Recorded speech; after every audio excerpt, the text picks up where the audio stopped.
우리가 흔히 쓰는 말 중에 바닥까지 내려갔다라는 말이 있습니다. 어려움에 처했을 때 그런 말들을 쓰죠. 바닥까지 내려갔다, 혹은 바닥을 보았다. 그런데 사실 그 바닥이라는 것이 꼭 부정적인 것만은 아닙니다. 가령 길이가 여러 가지 다른 화살들을 정리를 해야 하는데요. 그것을 정리하고 구별해서 분리를 해야 되는데 가장 간단한 방법은 화살을 손으로 모아서 바닥에다가 놓고 톡톡 치면 키별로 딱 정리가 되어집니다. 인생도 마찬가지입니다. 인생의 바닥에서 자신의 정체와 실력이 드러나게 됩니다. 내가 어떤 사람이었고 그동안에 내가 해왔던 일들이 거품이고 허풍이었다라는 것도 드러나지만 또 반대로 내가 또 이런 사람이었군 하는 것들이 나타나기도 합니다. 그러면 인생의 바닥에서 우리는 자신을 발견하게 되고 무엇을 더하고 무엇을 빼야 할지 명백해지고요. 그럴 때 이것을 잘 정리하면 훨씬 더 밝은 미래를 맞이할 수 있게 되는 것입니다. 말씀도 바닥에서 만날 수가 있습니다. 그게 어떠한 뜻인가 하면은 마음의 바닥으로 내려가야 말씀을 만날 수가 있습니다. 하나님의 말씀을 들을 때 그것을 인간의 말로 듣거나 혹은 자신의 가치 기준으로 판단을 하게 된다면 하나님의 말씀은 귀에는 즐거울지 모르나 여러분의 삶을 변화시키거나 기적을 몰고 올 만한 능력이 나타나지를 않습니다. 하나님의 말씀을 받는다는 것은 내 마음의 가장 밑바닥, 다시 말해서 겸손한 마음으로 내 생각과 판단을 내려놓고 지금 주시는 말씀이 하나님께서 내게 하시는 말씀이다라고 그거를 교만을 내려놓고 인정할 때, 다시 말해서 내 마음의 가장 밑바닥에 하나님의 말씀이 도달할 때, 그때 비로소 역사가 나타나게 되는 것이기 때문에 그렇습니다. 오늘 말씀을 통해서 우리들의 마음과 생각이 확인되지고 또 오늘 말씀을 통해서 하나님의 능력의 역사가 나타나서 우리들이 그 말씀을 통해서 정말 놀라운 일들을 경험하되, 특별히 오늘 설교 말씀 제목처럼 세월을 모조리 사들이는 은혜가 있을 수 있기를 주의 이름으로 축복합니다. 여러분들에게 질문을 하나 또 던져보겠습니다. 오늘 왜 이렇게 목사님이 딱딱하게 시작하냐고요? 좀 피곤해요, 제가. 여러분들도 다 피곤하시죠? 모두가 힘들게 세상을 살아갑니다. 하지만 그 속에 은혜가 있고요. 그 속에 희망이 있고, 그래서 우리는 또 기대하면서 하루하루를 살아갑니다. 자, 여러분에게 질문 드립니다. 우리가 열심히 준비를 한다고 또 여러 가지 좀 성찰을 하고 그렇게 해서 마귀가 우리의 삶에서 어떤 계략을 또 혹은 마귀가 우리를 공격하는 것을 막아낼 수가 있을까? 그러니까 우리가 머리를 쓰고 마음으로 잘 준비를 했을 때 마귀가 우리에게 어떤 공격을 하는지 또 어떤 꾀를 가지고 나를 넘어뜨리려고 하는지 이해하고 충분히 막아낼 수 있을까? 정답을 듣고 싶지는 않습니다. 우리는 공격을 막아낼 수 없고 심지어 알아챌 수도 없습니다. 아담과 하와에게 있었던 선악과 사건을 보아도 알 수 있습니다. 마귀가 하는 일은 마약 중독하고 똑같습니다. 마약이나 술도 마찬가지입니다만 사람이 중독이 되면은 이해할 수 없는 일을 합니다. 평소에 우리 같은 사람들이 그런 거를 하면 안 되지 하는 걸 합니다. 그 당시에 그거에 취해 있으면 그것이 옳다고 생각하고 그냥 그렇게 하는 것이 자기에게 유리하다고 생각해서 정말 정상적인 사람이 보면 기겁을 할 만한 행동들을 아무렇지도 않게 그렇게 행동을 합니다. 왜냐하면 그 약에 중독이 돼서 분별력, 판단력이 마비돼 버렸기 때문에 멀쩡한 사람이 그러고 다니는 것입니다. 그래서 중독성이 있는 것들을 조심해야 하는 것이지요. 죄도 마찬가지입니다. 마귀가 우리의 마음에 죄를 집어넣게 되면은 그 죄가 스스로 작동해서 우리의 감각을 마비시켜 버립니다. 그래서 하나님에 대한 지식을 막아버리게 되고 우리는 하나님을 볼 수도 없고 우리 인생에 불 꺼지는 겁니다. 사람은 멀쩡한데 그냥 불이 꺼지는 겁니다. 깜깜한 상황이 돼요. 그러면 바보짓을 하고 다니게 되는 것이고, 불 꺼진 상태에서 화장이 됩니까? 하더라고요, 여자들은. 하지만 아무리 정교하게 화장을 한다고 한들 깜깜한 방에서 혼자 화장하고 밖에 한번 나가 보십시오. 사람들이 다 웃지. 인생이 그런 겁니다. 인생의 마음에 은혜의 불 꺼져버리게 되면 마귀가 우리의 마음속에 죄를 집어넣고 우리가 그 죄에 대항할 능력이 없으니까 우리의 인생에 지혜의 불이 꺼져버리게 되면 열심히 한다고 하는데 하나님 보시기에 하늘에 계신 이가 웃으심이요, 이렇게 될 수밖에 없는 것이지요. 하나님 없이 살아가는 사람들이 그렇다는 것입니다. 그래서 바울이 오늘 본문에서 말씀합니다. 너희가 어떻게 행동해야 할지를 자세히 주의하여 지혜 없는 자 같이 하지 말고 지혜 있는 자 같이 하라 말씀합니다. 세상이 이러니까, 세상이 밤이기 때문에 마귀가 막 설치고 다니고 마귀가 공격을 하기로 마음먹으면 우리는 알아채지도 못하고 이기지도 못하는 그런 무서운 시대이기 때문에 자세히 주의하여서 살펴야 한다, 준비해야 한다. 그러니까 자세히 주의하여, 이것은 특별한 준비를 하라는 뜻입니다. 그냥 가만히 있지 말고 뭔가 특별한 준비를 해야 한다고 말하는 것이에요. 그럼 뭘 준비해야 하나? 마귀를 이기기 위해서는 칼이나 창 이런 거 가지고서는 마귀를 이길 수 없습니다. 마귀를 이기는 것은 오직 딱 하나, 지혜입니다. 지혜.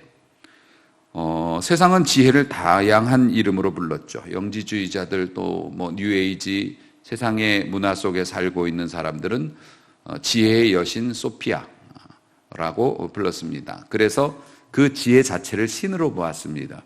그래서 지혜를 얻기 위해서 많은 공부를 하고 여러 가지 노력을 하지만, 그렇게 공부를 하고 노력해서 똑똑해지면 똑똑할수록 똑똑한 나쁜 놈이 되는 겁니다. 세상적인 지혜가 그렇다는 겁니다. 많이 배우고 더 많이 공부하면 더 선하게 살아야 되는 거 아닙니까? 그런데 많이 배우고 공부를 많이 해서 최고의 어떤 학문적인 정점에 이르는 대학 총장님들이 그 논문이 베낀 건지 아닌지를 모르겠다고 말합니다. 나와서. 미안합니다. 전 정치 얘기한 게 아닙니다. 논문 얘기를 한 거지. 그러니까 세상을 살다 보면 정말 공부 많이 하고 정말 우리보다 많은 배움을 가진 그런 사람들이 선한 일만 하는 건 아니고 오히려 더 교묘하게 나쁜 짓들을 합니다. 그러니까 세상의 지혜는 그렇다는 것입니다. 그러면 우리가 지혜를 준비해야지 마귀의 이런 공격을 이겨내기도 하고 알아채기도 하는데, 그 지혜를 성경에서는 호크마라는 단어를 사용했습니다. 그 호크마라고 하는 것이 뭐냐면 최고의 지혜죠. 가장 높은 단계의 지식.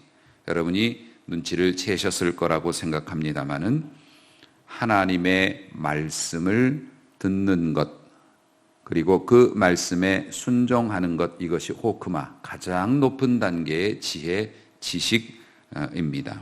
그러니까 우리에게 필요한 진짜 백의 지혜는 어디에서 나오냐? 하나님의 말씀인 성경에서 그 지혜가 나온다. 아멘. 어떤 목사님이 어떤 대단하고 유창한 설교를 하고 여러분의 마음을 감동시키는 설교를 했다 할지라도 그것이 세상의 지식이나 그분이 가지고 있는 학적인 배경이나 어떤 유명세에서 나오는 거라면 그것은 하나님의 능력이 나타날 수 없을 것입니다. 하나님의 말씀, 그 말씀의 틀에서 벗어나지 말아야 합니다. 그래야 하늘의 지혜라고 말할 수 있을 것입니다. 그러니까 솔로몬이 1000번제를 드리고 하나님께서 나타나셔서 너의 그러한 헌신과 그 마음에 내가 감동하여 너의 소원을 이루어 줄 테니 네 소원이 무엇인지 말해봐라 라고 말씀하셨을 때 지혜를 구했죠. 솔로몬이 구했던 지혜가 호크마였습니다.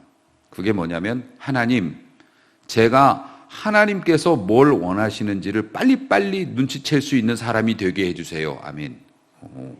솔로몬이 그걸 구한 겁니다. 그래야 하나님의 뜻대로 내가 백성을 다스리는 게 백성들이 최고로 잘 되는 방법이니까 제가 그걸 얻기를 원합니다. 하나님의 말씀을 잘 이해할 수 있는 능력을 주세요. 그래서 지혜를, 그 호크마를 달라고 이야기한 것이죠. 부모도 마찬가지 기도를 해야 합니다. 하나님 지혜를 주세요. 제가 우리 자식들을 이제 하나님께서 저에게 주셔서 제가 맡아서 양육하는 거 아닙니까? 그러면은 하나님께서 원하시는 방향으로 이 아이가 성장할 수 있게 도움을 줄 수 있도록 하나님 그 마음을, 지혜를 저에게 주시면 하나님이 원하시는 대로 내가 이 자식을 잘 섬겨서 하나님이 원하시는 인물로 키워보겠습니다. 지혜를 주옵소서. 하나님께서 무릎을 치면서 좋아하시고 응답해 주실 줄로 믿습니다. 그러면 뭐라고요? 지혜를 얻게 되면 구하지 않는 솔로몬처럼 네가 부를 구하지도 않고 술을 구하지도 않고 오래 사는 걸 구하지도 않고 원수를 멸하해 달라고 구하지도 않고 오직 내 말을 잘 알아듣는 귀를 달라고 원했으니 네가 구하지 않은 것까지 내가 다 주마. 아멘. 복은 그렇게 받는 것. 우리가 요령 있게 신앙생활을 해야 한다는 것입니다. 그래서 결론적으로 바울은 하나님의 말씀을 잘 듣고 지혜 있는 자가 되어야 한다라고 말씀합니다. 지혜 있는 자의 반대는 어리석은 자이겠죠. 어리석은 자는 어떻습니까? 하나님의 말씀을 들어도 그 말씀을 마음으로 새기지 않고 대충대충 듣는 사람을 어리석은 자라고 말합니다. 하나님을 아예 모르는 자는 악한 자고요. 하나님의 말씀을 듣고 그냥 이쪽 귀에 해서 저쪽 귀로 흘려버리면 어리석은 자라고 이야기합니다. 그러면은 하나님의 뜻을 깊이 생각하거나 분별하거나 무게감 있게 받아들이질 않으니까 콧등으로도 안 듣는 겁니다. 그렇게 해서 적당히 그냥 행동합니다. 아마 여러분들은 누가 내 얘기하고 있냐 지금 그렇게 생각하실지도 모르지만, 우리가 많은 하나님의 말씀을 듣지만 우리의 삶이 변화되지 않는 것을 보면 우리가 어리석은 자의 삶을 살고 있다고 말할 수도 있을 것입니다. 바울은 지혜 있는 자 같이 사는 그리스도인들이 어떻게 살아야 되는지에 대해서도 오늘 본문을 통해서 말씀합니다. 그 중에 핵심이 16절이죠. 세월을 아껴라 라고 말합니다. 아껴야 되는 이유는 뭐냐면 때가 악하기 때문에. 세월을 아낀다고 하는 것이 그 원어적인 뉘앙스가 그렇습니다. 아낀다, 세월을 아낀다라는 게 값을 치르고 모조리 사들이라는 원어적인 의미가 있습니다. 세월을 사들이라는 겁니다. 값을 지불하고 사야 되니까 돈 내야 살 수 있지요. 값을 지불하고 세월을 사들이라고 얘기합니다. 아니 여러분, 세월을 어떻게 사들입니까? 지나간 세월을 어떻게 사들일 수 있겠습니까? 그런데 이 말씀을 어떻게 받아들여야 하는지. 그런데 여러분, 세월을 아끼라라는 것이 시간을 전략하라는 뜻만 있는 것이 아닙니다. 시간이 소중하니까 조심해서 잘 써야 한다, 시간 관리 잘해라 라는 뜻이 아니에요. 세월을 아끼라라고 하는 게 뭐냐면은 우리가 정해진 시간을 살 수밖에 없지 않습니까? 정해진 시간을 살 수밖에 없어서 육체로 이 땅을 살아가는 동안에 우리가 누리지 못했던 하나님의 은혜, 우리가 지난 시간 받지 못했던 축복, 또 사랑, 은사, 하나님의 선물들이죠. 이런 거 도로 찾아와서 풍성한 삶을 살라는 겁니다. 지나간 시간은 어쩔 수 없지만 앞으로 우리가 그동안에 누리지 못했던 그런 은혜를 누리라는 겁니다. 그러니까 도로 찾아오라는 거예요. 지난번 뺏겼었던 거죠. 내가 젊었을 때 누려야 했던 하나님의 축복과 하나님께서 내게 주신 은사, 이것을 가지고 헌신하는 즐거움, 이런 것들을 못 누리고 살았으니까 이제부터라도 그것들을 못 누렸던 것들을 다 누려보라는 겁니다. 흔히 세상에서는 젊었을 때 일하느라고 놀러 못 다녔으니까 캠핑카 사가지고서 그냥 자유롭게 놀러 다니는 것이 모든 사람들의 로망이 되었지요. 그런데 그렇게 놀러 다니는 것도 뭐 좋은 일이지요. 열심히 일했으면 놀러 다닐 수도 있는 겁니다. 하지만 그렇게 해서 자기 만족이 얼마나 될지는 모르겠습니다. 우리가 나이를 먹고 많은 인생의 기회가 사라져가고 할 수 있는 일들이 점점 적어지지요. 그러나 그 속에서 우리가 하나님께서 우리에게 주신 말씀을 듣고 지혜로 행하여서 우리가 그동안 해보지 못했던 충성, 헌신, 사랑, 용서, 자비를 베푸는 것, 그렇게 말씀대로 행해보는 것, 예전에는 애들 때문에 애들 키우느라고 힘들어서 못했어도 말씀 속에 한번 들어가 보는 것, 하나님의 은혜 속에 들어가 보는 것, 우리가 세상의 즐거움을 찾기 위해서 노력했던 만큼 하나님의 말씀과 그 뜻을 헤아리기 위해서 내 자신의 여러 형태로 삶을 투자해 보는 것.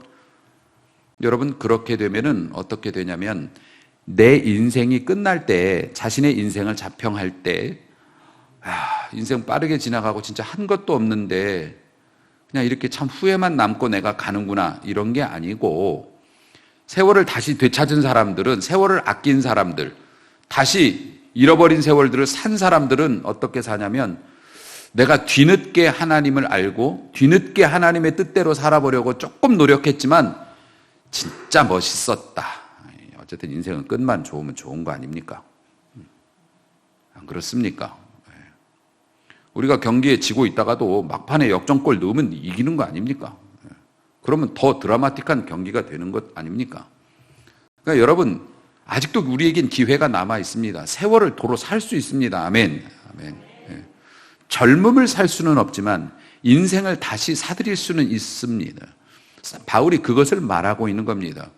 여러 가지 핑계 대면서 계속 살아오던 방식대로 어리석은 자의 삶을 믿으면서도 대충대충 듣고 대충대충 행하고 대충대충 실패하고 그러면서 늘 패배의식 가지고 살지 말고 하나님의 말씀을 주의하여 들어 하나님의 말씀을 깨닫는 일에 투자를 하고 그리고 하나님이 주시는 은혜대로 행해서 그동안 누려보지 못했던 하늘의 축복을 맛보고 누려보도록 해라. 이전에는 돈이 무서워서, 이전엔 건강 나빠질까 봐 무서워서 못했던 것들 하나님의 은혜 속에서 자유롭게 활동하면서 5년이 됐던 10년이 됐던 20년이 됐던 1년이 됐던 내게 며칠이 남았던 간에 하나님께서 주시는 그런 거 맛 좀 보아라. 이것이 세월을 아끼라고 하는 말씀의 뜻이라고 하는 겁니다. 특별히 마귀에게 빼앗겼던, 죄로 인해서 상실됐던 하나님의 은사와 특권, 여러분들이 좋은 사람이고 훌륭한 분들인데 이거 특권 도로 되찾으라는 말씀이고요. 특별히 우리가 뺏겼던 것 중에 우리 주님께서, 우리 힘으로 안 되기 때문에 우리 주님께서 친히 생명의 대가를 치르고 마귀한테 도로 뺏어가지고 우리에게 주신 것이 있습니다. 그게 뭡니까? 영생입니다. 하늘나라에서 영원히 사는 그 영생.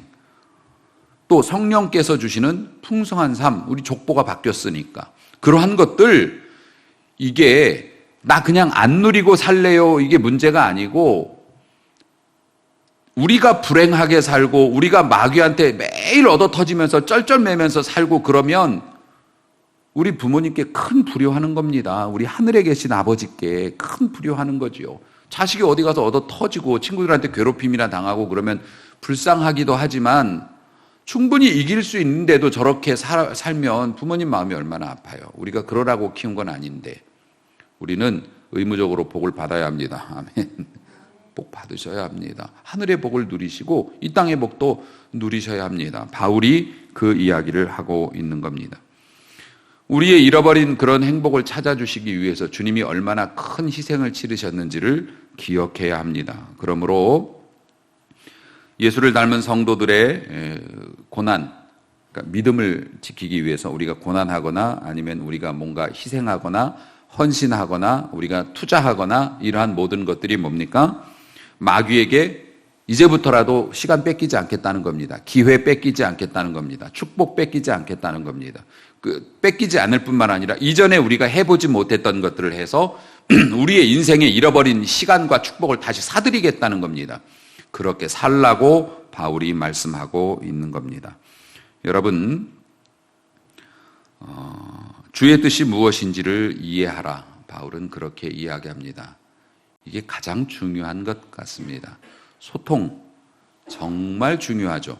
무슨 말을 하는지를 못 알아들으면 정말 답답한 거 아니겠습니까? 인생의 중요한 일일수록 무슨 말을 하는지를 못 알아들으면 서로 답답하고 아무것도 할 수 있는 일이 없습니다. 그래서 인간들이 거대한 역사, 바벨탑을 세울 때 하나님께서 행하셨던 징벌이 뭡니까? 서로 못 알아듣게 한 겁니다.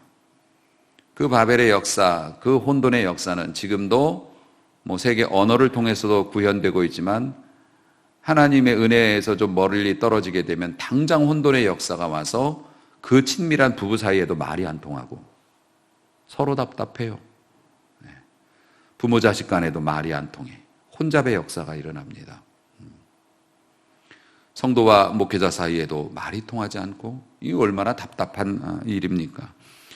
주의 뜻이 무엇인지 이해하려고 노력을 해야 한다는 겁니다. 다시 말해서 하나님의 말씀을 통해서 하나님께서 내게 무엇라 말씀하시는지를 이해하려고 뭐 하라고요? 마음만 갖지 말고 노력을 하라고 하는 것입니다. 애를 쓰라는 겁니다. 그 애씀 중에 구체적인 예를 주고 있습니다. 18절, 술 취하지 말라. 하나님의 말씀을 이해하기 위해서 우리가 해야 될 게 뭐냐면 술 취하지 말래요. 여러분 술 끊으시기 바랍니다. 방금 웃은 사람들 이제 조심하세요. 술 취하지 말라. 방탕한 것이니 오직 성령으로 충만함을 받으라. 그러니까 술이 취하면 일단 정신적으로 이렇게 혼미해지기 때문에 그러는데 이 말씀을 술 먹는 사람들이 얼마나 악용하는지 몰라요. 뭘 좀 아는 사람들이. 목사님, 먹지 말라고는 안 했어요. 취하지 말라고 했지. 저는 아무리 먹어도 취하지 않아요. 이분은 이미 마귀의 덫에 걸린 줄로 믿습니다. 성경에 담배 피지 말란 말이 어딨냐고 이런 이야기도 하시고 그런 분들 성경 한 번 다 읽어보지 않았을 겁니다. 분명히. 또 어떤 분은 이렇게 얘기합니다. 예수님도 물로 포도주를 만들었고 포도주 술이에요. 예수님도 최후의 만찬할 때 포도주 주시고 그랬어요. 예수님도 드셨는데 우리도 조금 여담으로 요거 하나 설명해드리고 넘어가겠습니다. 옛날 사람들이 그러니까 주님은 왜 포도주를 드셨고 만드셨고 최후의 만찬 때 포도주를 쓰셨나? 물론 그 포도주라고 하는 것이 지금 분위기로 우리로 말하면은 콜라? 당시에 그쪽에서는 그걸 음료 비슷하게 썼고요. 하지만 많이 먹으면 포도주가 취하기 때문에 맛있으니까 계속 먹어서 이제 취하는 사람들이 있어서 그랬습니다만 약간 그 지방에서는 그 맛을 잡아주고 또 물이 또 그렇기 때문에 음료 비슷하게 이제 써서 우리가 생각하는 포도주 술하고는 조금 다른 개념이긴 했지만 술은 술이었죠. 그런데 우리 주님께서 왜 포도주를 만드셨고 왜 주님께서 그것을 최후의 만찬 때 쓰셨는가? 가나안 시절부터 이스라엘 주님이 계실 때 그때까지도 이 사람들은 그 포도주에 신이 있다고 생각을 했습니다. 그 유대인들은 포도주에 신이 있어요. 그 로마 신화에도 나오죠. 포도주를 관장하는 신이 있어요. 그래서 이 사람들이 포도주가 잘 빚어지면 숙성을 시켜서 만드는 거니까 포도주가 잘 빚어지면 디오니소스라고 하죠. 그 술의 신이 이 술에다가 축복을 베풀어서 기분이 좋아서 우리가 지금 담궈놓은 이 술이 맛있게 익었다라는 그런 생각들을 일반인들이 가지고 있었다는 겁니다. 그냥 평범하게 가지고 있었다는 겁니다. 술의 신이 이번에는 좀 힘 좀 썼네, 맛있게 잘 됐네, 이제 이런 생각들을 가지고 살았다는 겁니다. 그런데 예수님이 물로 포도주를 만드셨어요. 그러니까 상징적으로 뭘 의미하냐면 디오니소스가 너에게 술 주는 게 아니라 술도 필요하면 하나님이 주실 수 있는 거야. 근데 맛있어.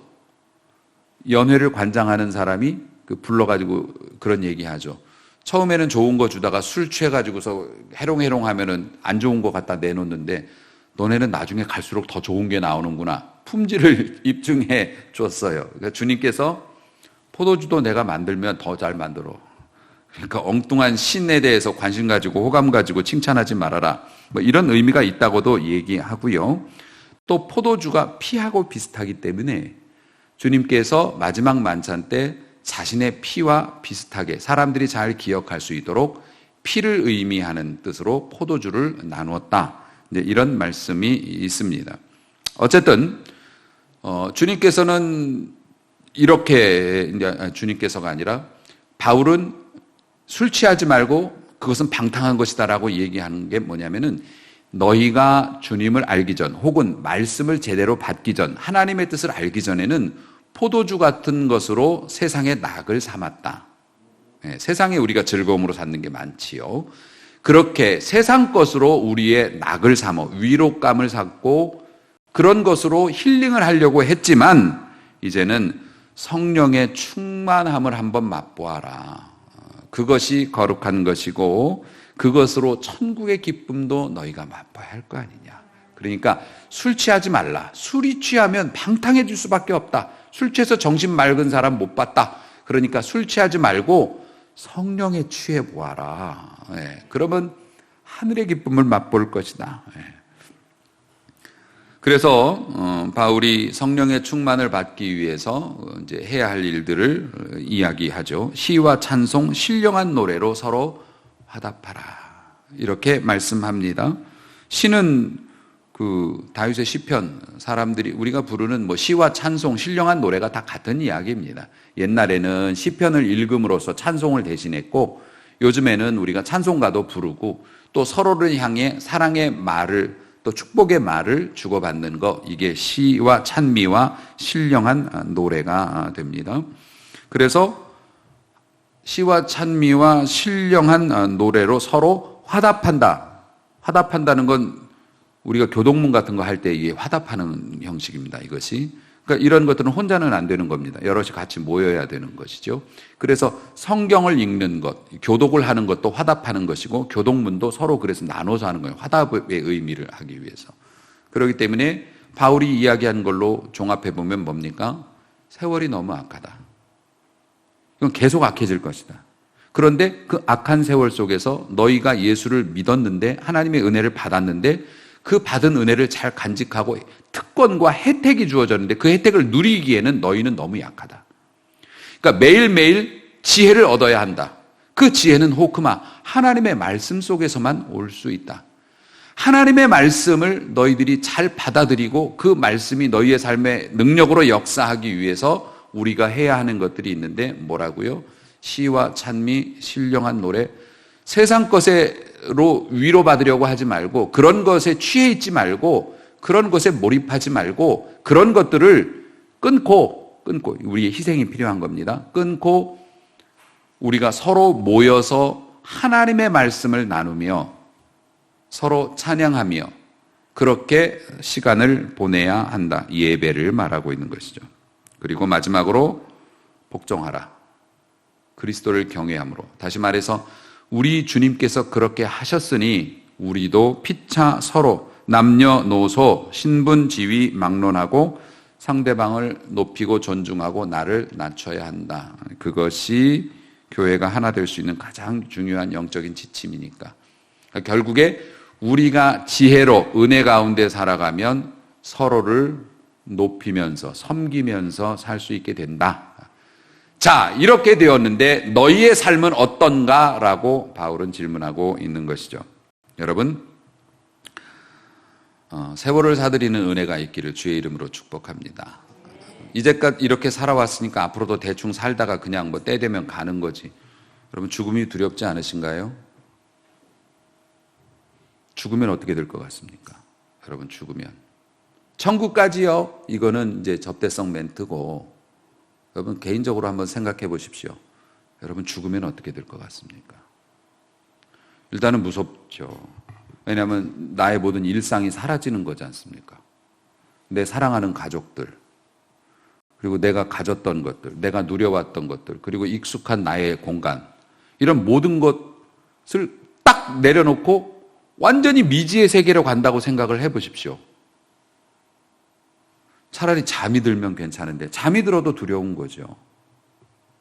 내 사랑하는 모든 것, 내가 누려왔던 것들과 내가 좋아하는 것들과 다 영원히 단절이지 않습니까? 의미 없어.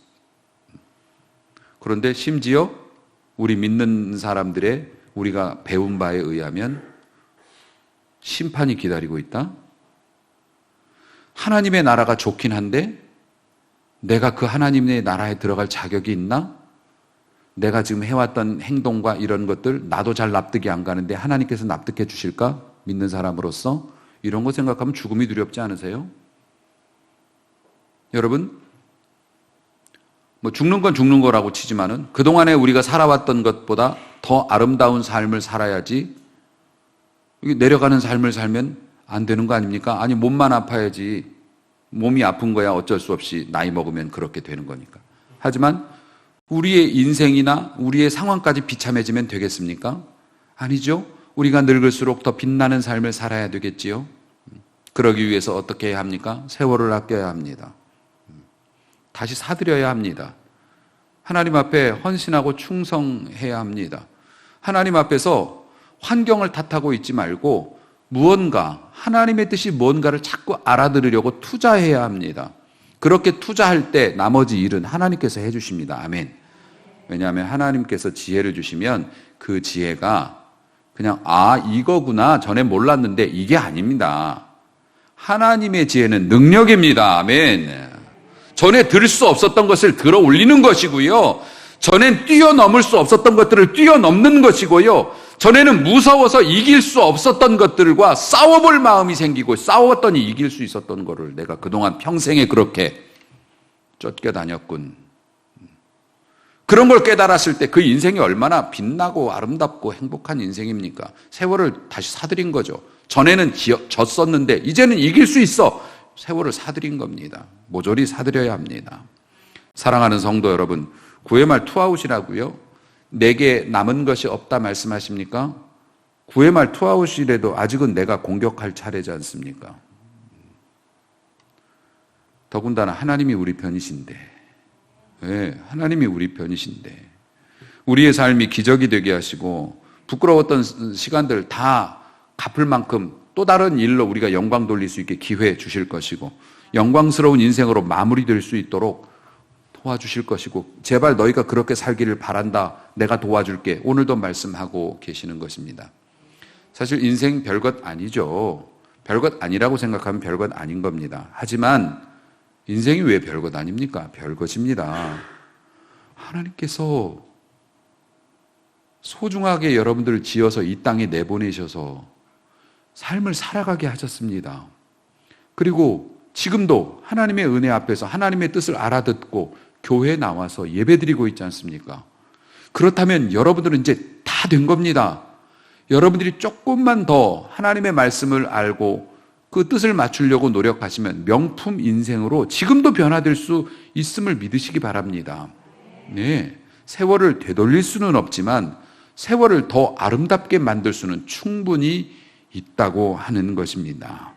사랑하는 성도 여러분, 그러기에 지혜가 필요하고 지혜는 하나님의 말씀이므로 말씀 안에서 거하기 위해서 더 애쓰고 노력하고 세상 것에 취하지 말고 하늘의 것에 취해서 하나님께서 주시는 귀한 지혜로 세월을 사드리고 하나님 앞에 영광 돌리는 복된 삶을 사시기를 주님의 이름으로 축원합니다. 기도하겠습니다.